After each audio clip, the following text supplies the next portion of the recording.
अलैकुम वरहमतुल्लाहि वबरकातुहू। नहमदुहु व नसल्ली अला रसूलिहिल करीम व अला आलिहि व अस्हाबिहि अजमईन, अम्मा बाद। बिस्मिल्लाहिर्रहमानिर्रहीम। अज़ीज़ तालिबा, जैसा कि आप सभी जानते हैं कि आज कौन सी तारीख है। आज 9 नवंबर है और इसी दिन एक ऐसी हस्ती ने जन्म लिया था जिसे आज हम शायर मशरिक़ डॉक्टर अल्लामा इकबाल के नाम से जानते हैं। अल्लामा इकबाल 9 नवंबर 1877 ईस्वी को सियालकोट पंजाब में पैदा हुए थे।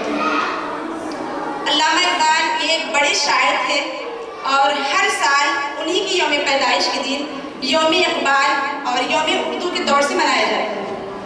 अल्लामा इकबाल एक बड़े शायर भी थे, मुसन्निफ भी थे, माहिर कानून भी थे और वो फ़लसफ़ी भी थे।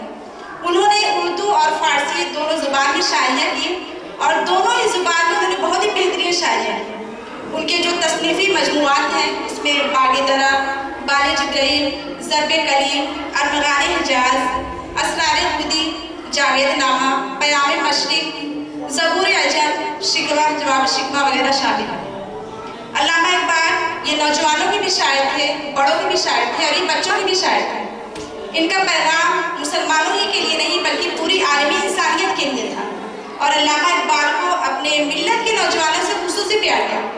वो अपने मिल्लत के नौजवान को शाहीन सिफत देखना चाहते थे। शाहीन ये अल्लामा इकबाल का एक बहुत ही महबूब परिंदा है जो कि बहुत ही खुददार, गैरतमंद, बुलंद परवाज़ और तेज निगाह होता है।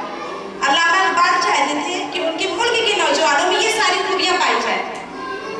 अल्लामा इकबाल के नज़दीक किसी भी कौम की जो बुनियाद होती है वो तलवारों से नहीं बल्कि इल्म फ़न से होती है। जिस कौम के तालीम याफ्ता होते हैं और बाशऊर होते हैं वही कौम तरक्की याफ्ता होती है।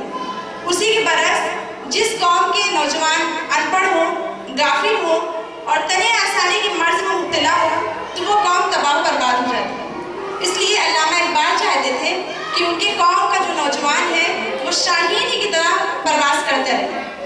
अल्लामा इकबाल नौजवानों को मुखातिब होकर कहते हैं, नहीं तेरा नशीमन कसर सुल्तानी की गुंबद पर, नहीं तेरा नशीमन कसर सुल्तानी की गुंबद पर, तू शाही है बसेरा कर पहाड़ों की चट्टानों पर। और एक दूसरी जगह कहते हैं कि तू शाही है परवाज़ है काम तेरा, तेरे सामने आशियाँ और हैं। तो अज़ीज़ तालिबा, आज का जो ये प्रोग्राम रखा गया है इसी मकसद के तहत रखा गया है कि आप लोगों को अल्लामा इकबाल और उनका नौजवान नस्ल को लेकर जो ख्वाब था उससे आप सभी को वाक़िफ़ कराया जाए।